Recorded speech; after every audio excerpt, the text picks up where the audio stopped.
분류와 계통을 정리합시다. 여기서는 대략 한 2개 또는 3개의 문제가 수능에서 출제가 되고, 분류 그 자체는 뒤에 나오는 분류의 실제는 논술에서는 그렇게 비중 있게 다뤄지지 않아요. 수능에서만 나오는 주제 또는 내신에서 나오는 주제라고 볼 수 있는데, 항명하고 일부 계통의 개념은 나올 수 있어요. 계통 조금. 자, 종의 개념이라고 하는 것부터 얘기를 시작해 봅시다.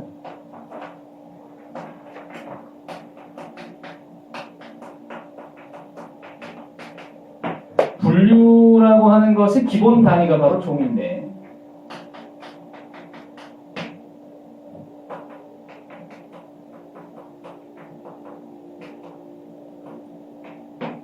이 분류의 기본 단위는 우리가 크게 둘로 나눠서 형태학적 종하고 생물학적 종으로 나눌 수 있다. 형태학적 종은 누가 얘기했냐면 린네가 얘기했는데, 린네가 분류학의 아버지가 된다. 린네는 학명을 최초로 얘기한 사람이에요. 그리고 이제 분류학의 시초가 된 사람인데, 이 린네는 바로 비슷하면 다 같은 종이라고 봤어요. 생긴 게 비슷하면 같은 종이라고 본 관점 때문에 지금은 쓰지 않습니다. 근데 린네의 학명은 지금도 쓰고 있고, 그래서 학명을 쓰는 라틴어 방식이 린네에서 만들어지다 보니까 지금 다 그걸 따라가고 있어요. 생물학적 종이라고 하는 것은 뭐냐? 라고 할 때, 자, 일단 거기 생식적으로 교배가 가능하다. 교배가 가능할 뿐만 아니라 무엇이 돼야 되냐면 생식 능력이 있는 자손을 낳을 수 있어야 되고, 생식 능력을 가지고 있는 자손을 낳을 수 있어야 되고, 그 다음에 형태적으로도 비슷해야 되고, 핵형도 동일해야 돼요. 여러분, 교배가 기본적으로 바로 그 생물학적 종의 기본이 되는 개념이에요. 교배가 된다 그러면 같은 종이야, 원래. 근데 이런 것들이 만약에 없는 건 누가 있냐면, 여러분이 아는 라이거. 라이거는 호랑이와 사자의 새끼인데, 걔네들은 생식 능력이 없는 것으로 알려져 있어요. 에버랜드에 가면 라이거가 그 세계에 몇 마리 없는 자연 교배에 의해서 나타난 것이 있다 그래.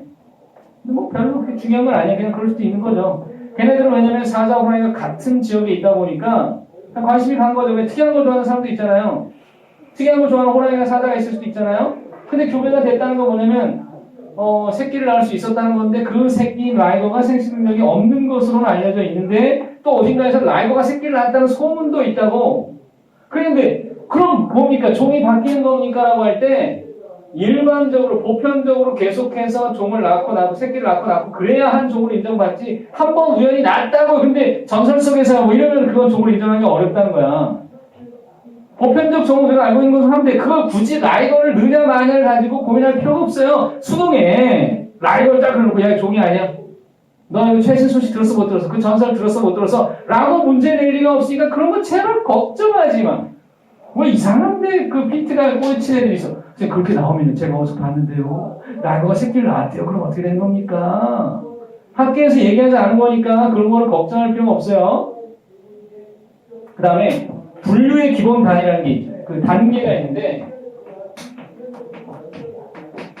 분류 단계는 종, 속, 과, 목, 강, 문, 개가 있습니다. 종이 가장 작은 거고 개가 제일 큰 건데, 여러분 사람의 경우 어떻게 될까요? 사람은 뭐예요? 동물 개야. 사람은 동물이래. 동물 개에 척추 동물 문에 포유류 강에 영장류 목에 사람과 사람 속 사람 종, 이렇게 얘기합니다. 그런데 이제 그 실제 학명으로 들어가면 호모 사피엔스 뭐 이렇게 호모 속에 들어가요. 호모 속. 근데 이제 여기서 이 분류의 단계는 이렇게 보면 된다. 여기 앞에 2개 정도는 학명에서 주로 다루는 것이 여기 영역이고 실제 분류는 이 정도로부터 이게 하면 되는데 무슨 소리냐면은 수능에서 여기 강까지는 좀 기억을 해야 돼. 그리고 종속은 학명에서 다루는데 속이 큰 개념이다. 예를 들면 이런 거야. 만약에 속명이 같은데 종명이 다를 수 있느냐? 당연히 있지. 같은 속에 속하는데 아니 종명이 다른 게 왜 없어? 같은 속에 여러 종이 있잖아. 그런데 같은 속인데 다른 과가 있겠느냐? 그런 건 없는 거죠. 같은 속이면 위에 거는 무조건 똑같아야 되는 거예요. 그건 당연한 얘기잖아요. 그래서 학명 물어볼 때 맨날 내는 게 그런 거야. 요즘에 뉴스에 잘 나오는 인물 중에 안철수라고 있다고요. 안철수. 그 사람하고 이름이 똑같은 배철수 씨가 있죠. 안철수와 배철수는 뭐가 같은 거냐면 종명이 같은 거예요. 근데 뭐가 다르냐면 패밀리 네임이 다른 거죠. 서로 같은 패밀리가 아니에요. 안씨 집안과 배씨 집안의 철수지. 이게 성명이라니까? 성명이 영어로 패밀리 네임이에요. 그 패밀리 네임을 쓰는 것이 학명의 기본이에요. 근데 어떻게 쓰냐면 학명은 여기 있네. 학명을 쓸 때는 속명 쓰고 종명 써요. 속종 쓸 때 이것도 지금 그냥 끝내버려요. 다 라틴어로 쓴다. 그래서 호모. 특징이 뭐냐? 속명의 앞글자 대문자, 종명 소문자. 그럼 너네가 이름 쓸 때도 보통 그러지 않냐?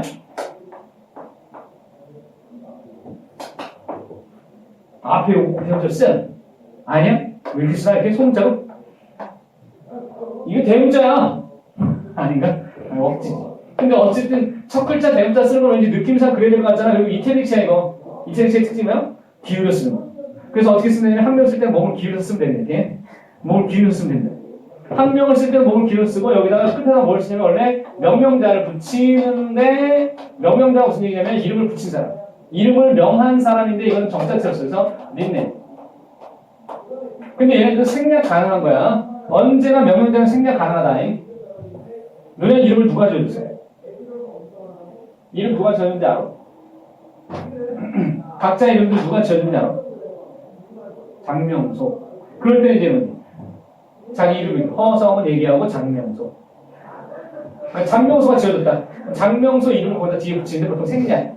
어디 가서 얘기하는데 김아무개입니다. 할아버지 성을 거기다 뒤에 붙이는 거예요. 왜 그러냐면 이게 학명에 따라서 말씀드리고 있는데요. 명명, 저 이름을 명명해 준 분이 할아버지시거든요. 그걸 생략한다고. 사람 이름을 할 때나 이거나 똑같은 우리식 이름을 하는 우리식. 왜냐면 우리는 성을 앞에다 붙이고 이름을 뒤에다 하는 거예요.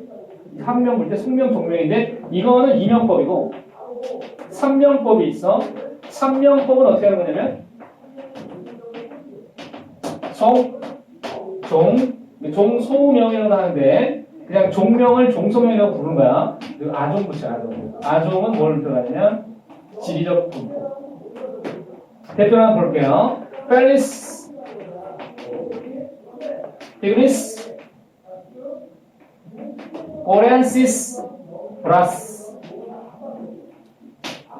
명명자.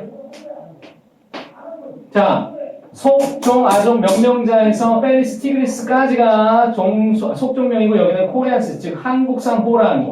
호랑이는 펠리스 속이야. 펠리스 속에 티그리스라는 종명을 가지고 있어. 티그리스, 타이거죠. 브라스라는 사람이 이름 붙였는데 생략 가능. 이것이 삼명법이야. 그래서 시험 문제 만약에 이게 이명인지 삼명인지 뭘 보고 가야 돼? 여기가 대문자 속명이구나. 종명인데 하나가 더 붙었네. 그러면 삼명법이야. 하나가 더 붙었네. 삼명법이야. 근데 이건지 아닌지 잘 봐야 돼. 정자체로 쓰여 있는 삼명법이냐. 이거 틀린 거야. 정자체는 분명히 삼명, 이명에 공통적으로 들어가는 요소지. 저거 생략 가능한 거야. 됐어. 그럼 밑에 여러분 학명에 관한 이야기 그건 다 됐고 이명, 삼명 됐고 종의 구분에서 아종이 있고 변종이 있고 품종이 있는데 그건 개념만 살짝. 변종이라고 하는 것은 자연 돌연변이. 그 다음에 품종이라고 하는 것은 뭐냐면 인위 돌연변이. 인위. 인간이 일부러 만든 거 있잖아. 그거는 이제 품종이에요. 그리고 개 위에도 하나 있긴 있어. 개 위에. 이 위에 역이라고도 있는데 뭐 중요한 건 아니고. 그리고 다 아종, 악과 뭐 아수, 아목, 아강, 아문, 악예 이런 식으로 있는데 역시 중요한 거 아니에요. 그냥 그런가 보다. 종속과목 항문계, 종속과목 항문계. 네, 그렇습니다. 그러면 이제 다음 페이지 넘겨서 뭐가 나와요? 개통수의 분류 기준과 개통.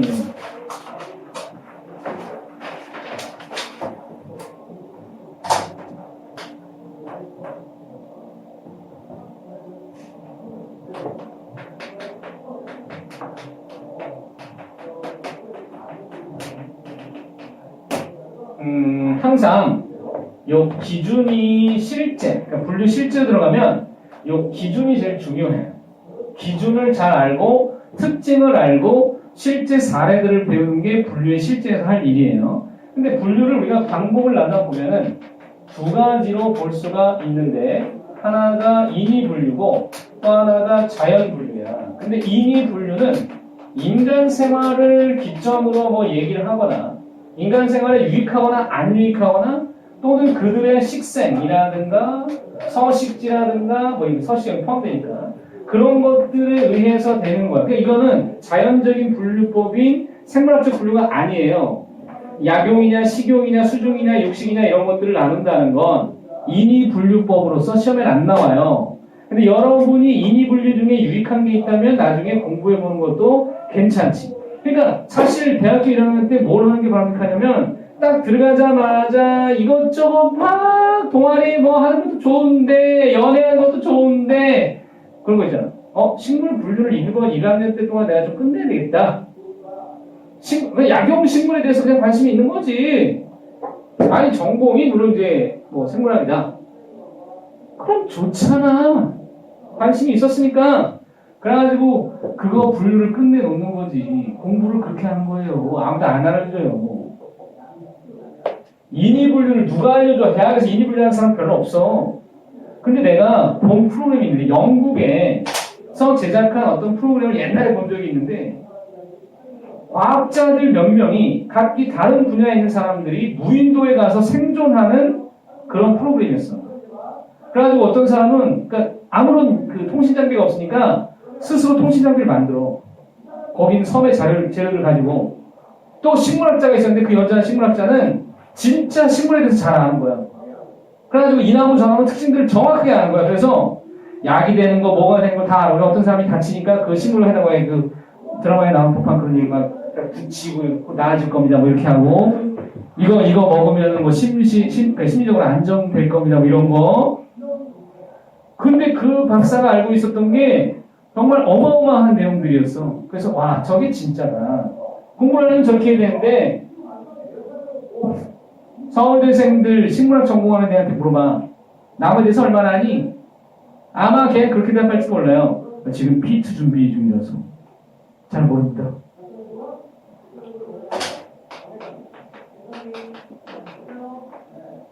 서울대 약대가 있잖아. 서울대 약대는 서울대생 외에는 못 가요. 서울대생 외에 합격한 사례는 단 한 건 있었다 그랬어. 근데 서울대 말고 그럼 어디가 있냐면 인서울에서는 서울대 약대랑 중앙대 약대 정도 있어요. 그리고 2위권이 성대학대인데 성대는 수원에 있으니까 그것만 딱 인원 합치면 서울대하고 중대하고 성대 합치면 딱 100명 정도 돼요. 뽑는 인원수. 근데 서울대는 자교 내에서 그냥 다 뽑아버려요. 그리고 다른 학교들 거의 쳐다도 안 봐. 원서 내면 그냥 다 무시해버려요.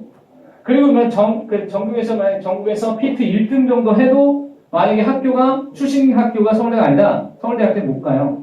그럼 성대학대나 이런 데 갈 수 있긴 한데 성대학대나 중대학대도 서울대 출신들이 간다고요. 되게 좀 그렇잖아? P2 시험 보는데 학벌이 중요하다고. 맞아요. 좋은 대학 가세요. 그래도 P2 할 겁니다.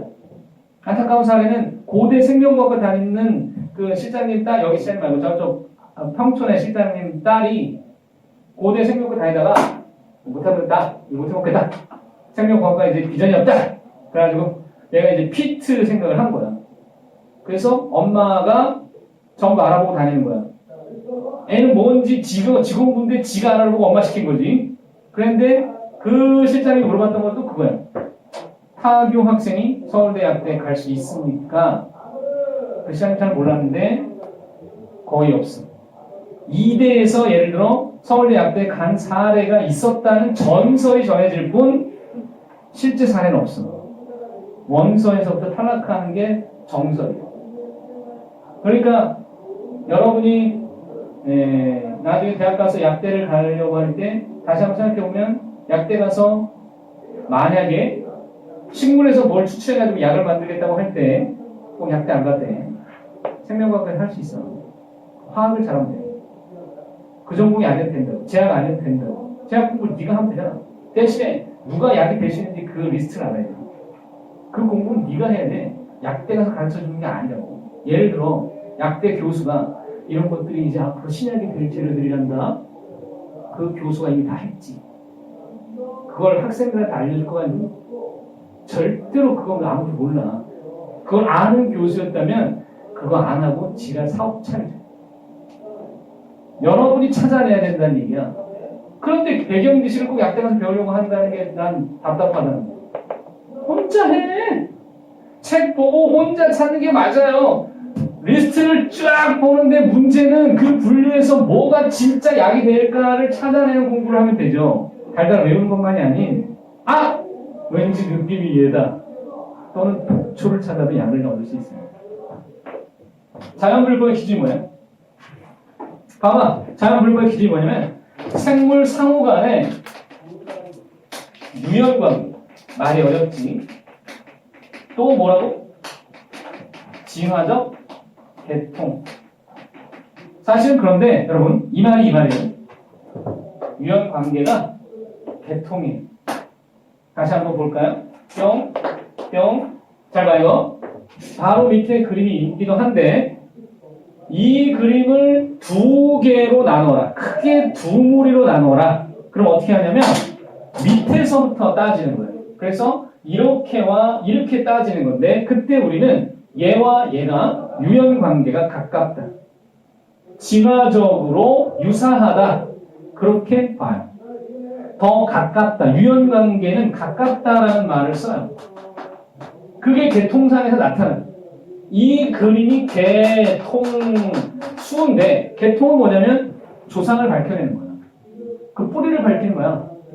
분류의 목적은 뭐냐면 이 그림 그리는 거야. 그래서 인류의 분화 과정도 이렇게 그림을 그리려고 하는 거잖아. 조상이 누구고 그렇게 해서 이렇게 나왔어요.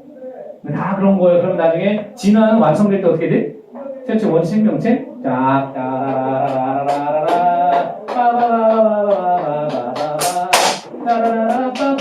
그리는 거예요. 수천만 종을 다 그렇게 그릴 수가 있을까요? 여러분 이거 하고 싶지? 하고 싶어? 그 생각 접어.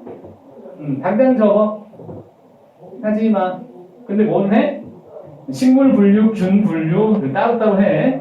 그래가지고 거기서 뭐가 좋을지를 찾아봐요. 개통수에서 이게 나타나는데 거기 여러분 왼쪽에 보세요. 자연 분류의 기준에서 유형관계 조사 방법에 뭐가 있다고? 외부 형태, 내부 구조, 생식 방법, 발생 과정, 생리적 특징, 유전자 특징, 생학적 분석 등등등등등등. 그런데 이것은 다 생물학적으로 의미가 있을 때에는 돼요. 근데 여러분 이 생각이 들 수도 있지. 이거 정해놨나 누가? 정해놓은 건 없는데 사람들이 공감할 수 있는 범위 내에서는 분류 기준이 될 수 있어요. 단 학계에서 인정받은 사람의 이론일수록 더 돼요. 권위 있는 사람의 의견을 쫓아가야 돼요. 개통과 개통수에서 여러분 개통수를 해석하는 법 이걸로 대표적으로 예를 들어보자.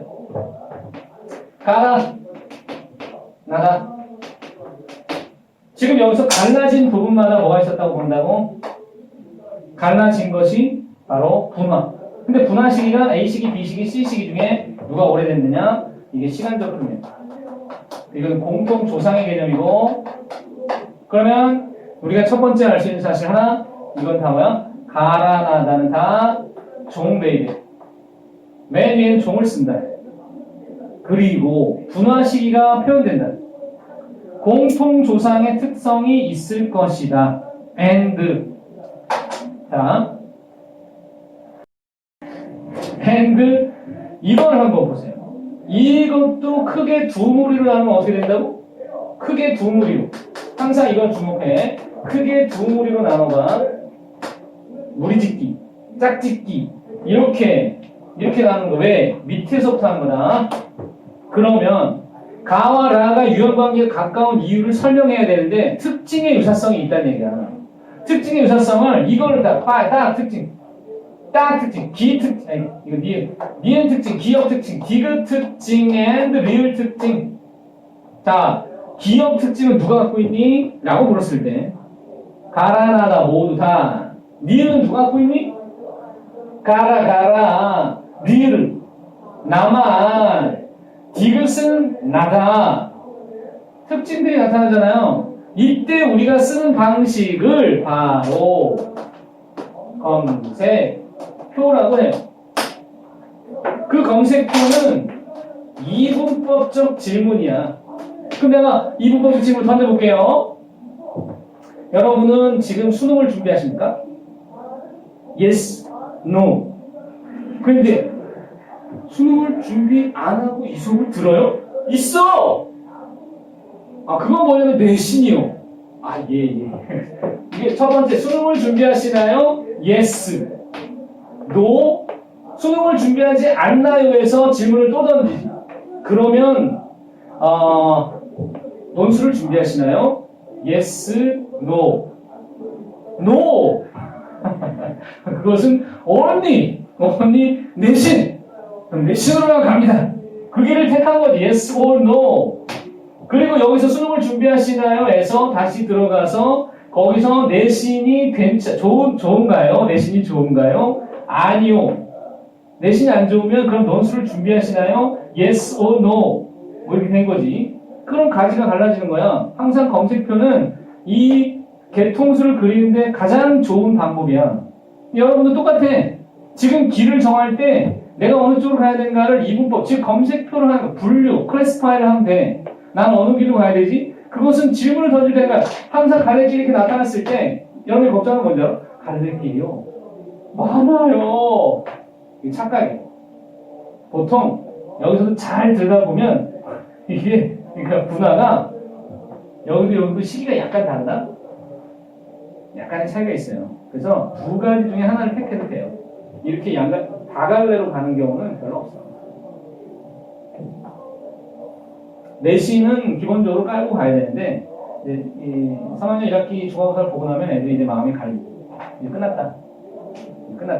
포기하지 마. 끝까지.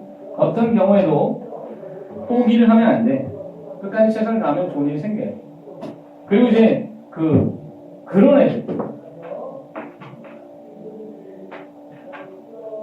3, 4, 5 내신 3, 4, 5 수능 3, 4, 5 저는 어떡합니까? 뭐라도 찾아야죠. 이거와 같은 점수를 받고도 이제 건대나 또는 그에 준하는 대학에 가는 케이스들은 많잖아요. 준비를 할 수 있어요. 논술을 준비하거나 해야 되는데 문제는 논술을 제대로 준비하지 않는다는 데 있어요. 제대로 준비했는데 중간에 포기하는 경우는 가장 안타까운 경우. 하다가 만 경우는 안 하지만 못한 게 원래 이치예요. 중간에 어떤 일이 있어도 포기하지 않도록 시작하는 게 좋은 거예요. 그리고 이제 여기 학교들 중에는 투가 아예 없는 학교들 있잖아. 내신에서. 그 경우에는 더더욱이나 단호한 의지가 필요해. 학교에서 안 도와주잖아. 그때는 혼자서 하면 돼. 나도 학교 의지 안 했어. 왜냐면 나는 대학 갈 때 물투 지투했다 했잖아. 그때 물리 선생님이 진짜 대단했어요. 그 물리 선생님이 물투 수업을 하는데 물투하는 데 그때 많았거든. 왜냐면 우리는 4과목 중에 2과목 무조건 택하는 투를 2개를 해야 되는데 물투 지투하는데 생투, 화투를 하기 싫어서 그냥 물투 지투했어. 뭐 내가 좋다는데 뭐 무슨 상관이야. 대학 가서 일반 생활을 하는데 좀 어렵더라고. 왜냐면 원서를 나는 보는 거야. 다른 애들은 원서를 안 보더라고. 이 시키들 왜 원서를 안 보지? 나는 영어로 된 책을 막 읽고 있는데 걔들은 안 봐요. 이 시키들 봐. 다 아는 내용이라는 거야. 이걸 다 알아? 생투를 배우면 그거 안 돼. 나는 모르니까 해야지. 굉장히 힘들었어, 그게. 대학 가서 힘들었어. 그 생각을 하니까 너네도 갑자기 생투하고 싶은 생투 잘했다는 생각이 들니? 근데 만약에 내가 생투라고 해서 공대를 갔다면 물투 때문에 애 먹어요? 그럼 물투 할 걸. 수학을 내가 더 잘할 걸. 그것 때문에 이제 할까 말까 고민하게 되는 거야. 그래서 막 기계를 가는데 이제 막 이렇게 재미없는 거지. 왜? 수학을 못하고 물리를 못하니까 우와 이거 못하고 껐다. 그래가지고 전과할까? 아 피트가 제일 짱해. 내가 그때 생투했었거든. 그래가지고 피트 생각할 거야. 세상에 어떤 여대 2학년은 세상에 지가 피트 준비하는데 3번이 안 돼 있다는 거지. 그래가지고 막 후배한테 가르쳐달라고 그러고 이런 말 같지도 않은 3번이 안 돼 있는데 피트를 어떻게 하냐? 이거하고 피트의 일반 생물하고 거리가 멀어요. 이게 안 돼 있으면 빨리 공부를 해야지. 생2에서부터 피트를 간다면 그나마 거리가 좀 가까운 편이긴 하지만 근데 어쨌든 처리를 한 거부터니까 하면 되긴 되는데 문제는 여러분이 지금 만약에 내가 그때 우리 선생님이 그 얘기를 그거예요. 도움을 별로 안 줬어.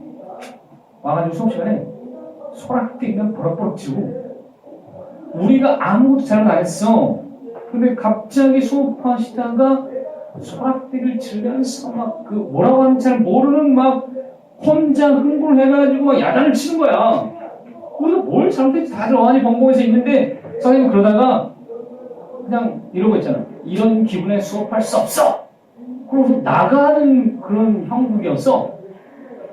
그 왜 선생님 그러실까 하고 그때 아이들끼리 내린 결론은 뭐냐면 선생님이 그 내용을 모르신다.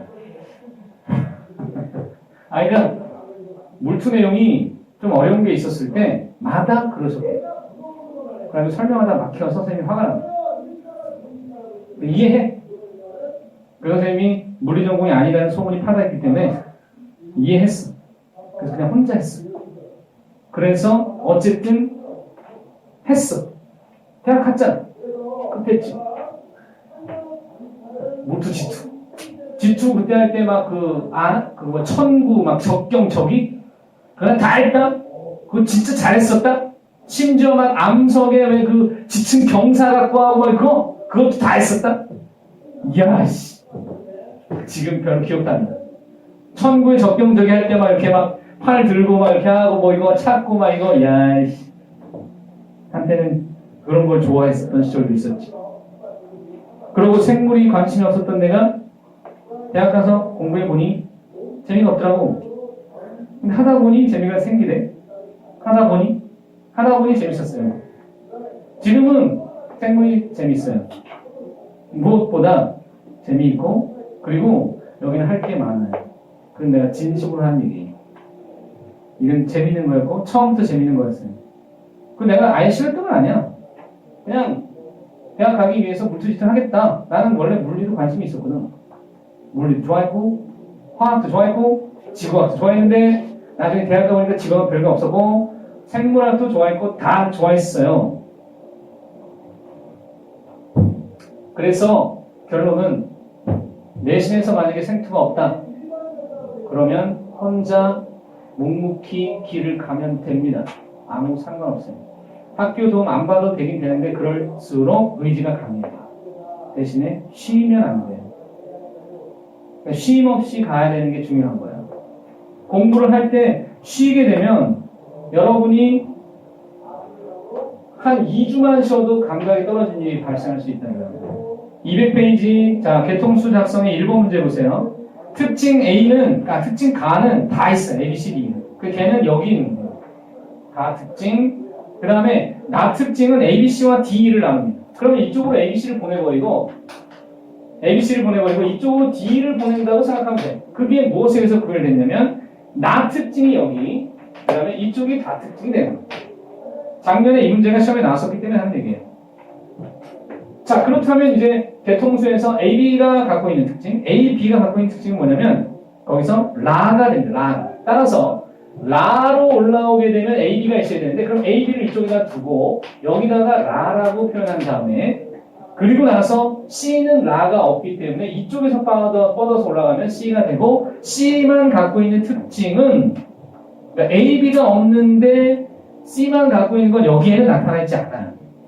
그렇기 때문에 얘는 딱히 얘기할 게 없고 D2는 구별이 될 수 있는 게 D2만의 특징으로서는 다가 있습니다. 다가 있고 그냥 D2를 그리면 되기 때문에 여기다가 D2라고 하면은 개통수가 그려져요. 충분히 이 특징만 가지고도 개통수가 그려진다는 건 분류의 또 다른 맹점이기도 해요. 왜냐하면 얘네들을 구별할 수 없다는 것입니다. 얘네들을 구별할 수도 없고 이거와 얘네들의 차이를 말할 수도 없고 단지 없다라는 것만 얘기하는 거예요. 근데 세상에 어떻게 없는 것이 특징일 수 있는 거예요. 뭐가 있어야 되는 게 특징인 거지. 쟤는 그게 없대요. 이건 있는데 저건 없대요라고 했을 때 그렇게 얘기하기에는 좀 무리가 있는 거예요. 이게 쟤만의 특징이에요라고 하는 얘기하는 게 맞지 않아? 얘는 저게 없대요. 있어야 돼. 여기도 뭔가 있어야 되고 여기도 뭔가 있어야 돼. 각각이 있어야 맞는 거예요. 보통은 이제 그걸 찾아내면 되겠죠. 자, 이번에 학명과 대통수의 문제 또 있어요. 여러분 이렇게 돼 있어요. 이렇게 돼 있고 여기가 이렇게 나왔을 때 유형관계가 가까운 애가 누구냐면 이게 유형관계가 가까워. 이게 얘네들이 가까운데 얘가 무슨 속이냐면 로사 속이에요. 로사 장미 속에 이 장미과 과도 장미과요. 여기가 나인데 자 이쪽에 가를 여기 가가 여기 있고 그 다음에 이쪽이 누구냐면 비키아 속이고 로사 속이고 가는 누구겠느냐 볼 것도 없이 자 이것이 과가 여기가 콩과고 비키아 속이에요. 종속과입니다.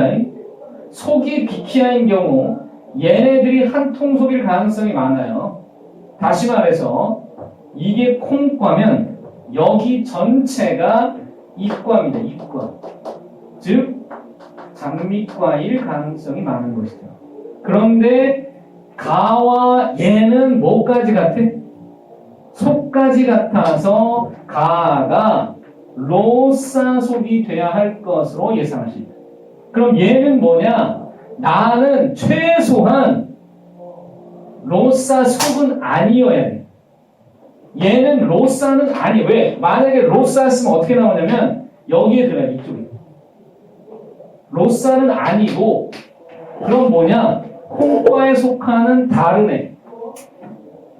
콩과에 속하는 다른 애일 수 있어. 그럼 이제 그 시험대 나왔던 이제 프라가리아라고 있는데 프라가리아 속이 있는데 거동에 속한다고 나왔던 거예요.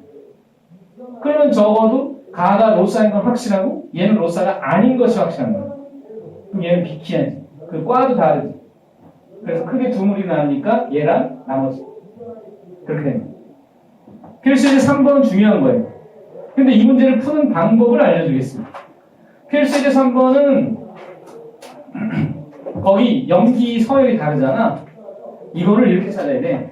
1번을 기점으로 또는 5번을 기점으로 얘네들이 각각 몇 개씩 다른 거야. 1, 2가 차이가 몇 개냐. 염기 서열 차이가 몇 개인지 1, 3이 몇 개인지 1, 4가 몇 개 차이가 나는지 2, 3, 2, 4, 3, 4의 차이를 다 구해야 됩니다.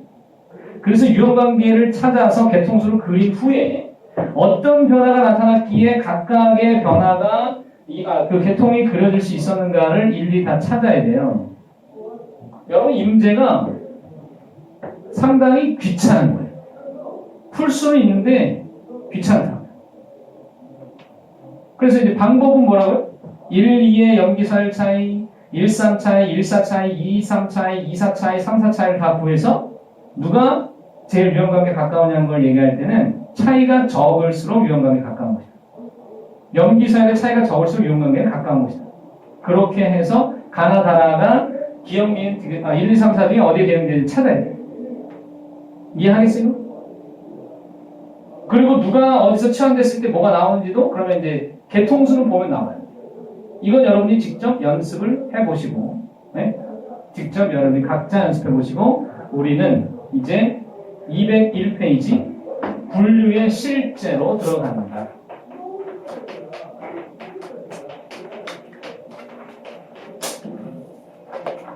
자, 분류의 실제에서는 요걸 먼저 봐야 돼요. 우즈는 타이거 우즈는 3역 6개를 주장했다. 그런데 이전에 휘테커가 있었다. 휘테커는 5개를 주장한 사람이다. 5개가 왜 3역 6개로 바뀌었을까에 주목해야 하는데 먼저 휘테커부터 살펴보도록 하겠습니다. 오른쪽에 휘테커가 있습니다. 빠라라라밤 빰빰빰. 여러분 이거 개통수예요. 이거 개통수야. 이게 왜 개통수냐고 여기다 나무 그리면 돼요. 나무가 그냥 뭉뚱그려서 이렇게 생겼다는 거야. 그런데 이걸 다 채워보자. 여기 보니 원핵, 뭐를 원핵? 여기는 학원생. 요즘에 아재 개그가 또 유행을 하는 것 같더만. 근데 거기서 이제 그거 있더라. 딸기가 직장을 잃으면 딸기 시럽. 뭐 그런 거. 진짜 막 이렇게 갑자기 그 수원발에 오그라드는 그런 거 있잖아. 또 뭐 있었더라? 장롱 안에서 불이 나면 장안의 화재. 그런 거. 대단하죠? 동물. 이걸 잘 알아야 돼. 식물, 기운, 동물 이런데 이게 진화론적으로 볼 때 어떠냐면 원핵이 원생으로 원생에서 식물적, 균적, 동물적으로 뻗어 나갔다는 얘기야. 이거 개통수야. 원핵, 생물, 개, 원생, 생물, 개, 식물, 개, 균, 개, 동물, 개야. 그런데 이게 여기 그대로 있어요. 얘네들 3역에다가 6개라고 했는데 그림이 이렇게 그려진단다. 빠라람 빰. 자, 가지 끝을 봐. 하나, 둘, 셋, 넷, 다섯, 6개니까 6개야. 근데 3역인데 어떻게 역이냐면 2역 하나. 이거 지운다. 요 역 하나, 이 역 하나, 요 역 하나, 3역인데 그럼 오른쪽에 제일 많은 역이 무슨 역이냐? 진핵 생물역이야. 진핵. 나머지 2개는 진정세균역. 진정세균역의 진정세균.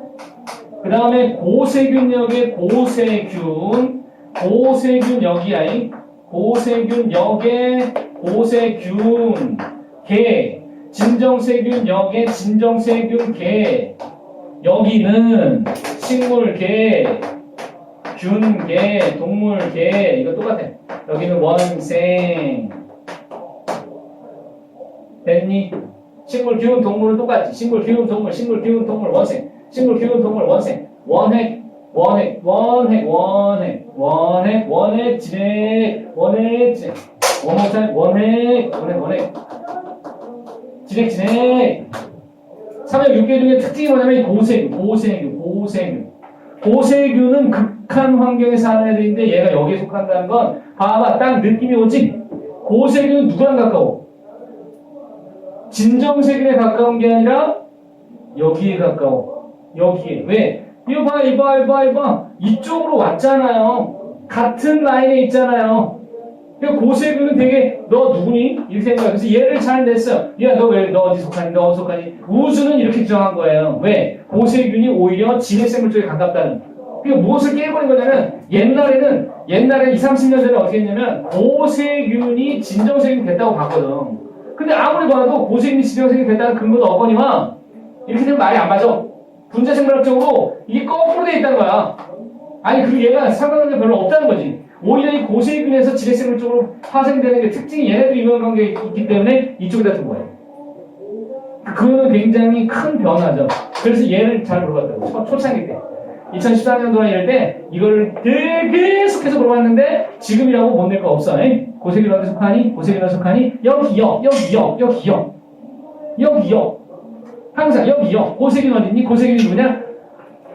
극호열균, 극호열산균, 극호염균, 메테인 생성균 같은 애들이 여기에 속하는 거예요. 진정세균계는 대표적으로 세균 중에 넘버 1 대장균. 됐지? 그러면 밑에 문제 여러분 16 수능 문제는 더럽게 어렵죠. 지금 못 풀어요.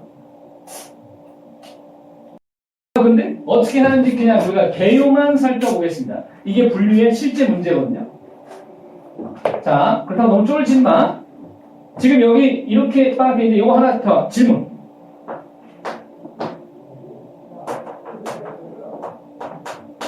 진화적 유형 관계에 따라 크게 두 무리로 나눠봐. 이거를 진화적 유형 관계에 따라 크게 두 무리로 어떻게 돼? 그렇지. A와 B, C, D. A랑 B, C, D. 이거를 A, B, C, D 이러면 안 돼. 가깝네요. 실제 거리가 중요한 게 아니야. 아무리 개통수가 설마 이렇게 나왔다고 할지라도 이렇게 나왔어도 얘네들 유형관계 가까운 게 아니에요. 속아놓은 거면 안 돼. 자, 이렇게 나눌 때 A와 B, C, D를 나눈다면 여러분 여기서 효모가 누구냐 이걸 알아야 되잖아요. 참고로 효모는 자, 균계입니다. 그러니까 지금 알려주는 거예요. 대장균은 얘기했어. 어디? 원핵 중에서도 진정세균이고 그 다음에 우산이끼 이끼는 식물이에요. 당당하게 식물이에요. 선태식물이에요. 해파리는 어디예요? 동물이죠. 무슨 동물인지 알아요? 해파리 연체 같지? 흐물거리니까 자포동물이에요. 해파리는 자포동물로서 말미잘, 해파리, 히드라 이런 애들랑 산호랑 같은 애들이야. 하등한 동물이에요. 어쨌든 그래도 명색이 동물이에요. 그러면 어디 속하니? 라고 물었을 때 여러분 이 그림을 딱 보면 얘가 누굴 것 같아? 적어도 지금 이렇게 나왔다면 여기 그림상에 볼래? 이 그림상에서 얘 아니면 얘야. 그지? 그럼 A가 누구냐면 진정세균의 대장균. 그럼 이것을 뭘로 볼 수 있느냐? 대장균 끝났으니까 얘가 그나마 하등한 균계로 만약에 본다고 해도 되고 식물하고 동물이 있다고 할 때는 이 그림이 그렇지? 얘는 최소한 아예 따로 떨어져 있는 대장균하고 나머지 진핵으로 볼 때에는 효모의 균계를 이쪽에다가 두고 그 다음에 진화적으로 이걸 동물 아니면 이쪽을 식물로 본다면 여기가 균이나 동물이 나올 수 있다. 이 그림상에서도 볼 때에 여기 식물로 뻗어나갔고 균, 동물이 이렇게 됐잖아. 그럼 유형관계는 식물 뻗어나가고 균, 동물로 보는 것이 더 타당하겠다. 이렇게 이제 볼 수 있죠. 그럼 만약에 이제 볼 때에 B가 포자를 형성하느냐라고 물었을 때에는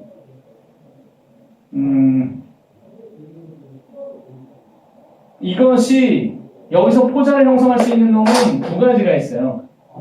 우산이끼가 포자를 형성할 수 있고 효모는 이거는 이제 포자 방식이 아니라 얘네들은 출합법을 통해서 해요. 그러니까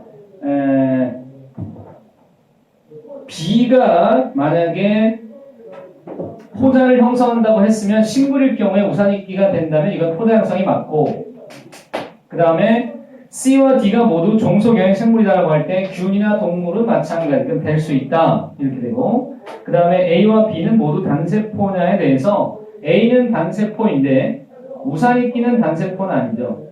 여기에 있는 효모는 단세포예요. 그렇게는 볼 수 있어요. 그래서 이 문제를 풀기 위해서 분류의 실제를 우리가 전부 다 알았을 때 정확한 해법이 가능하기 때문에 이제부터 요 실제 해법으로 들어가 보도록 하겠습니다. 네, 잠깐 쉬었다가 계속 이어가죠.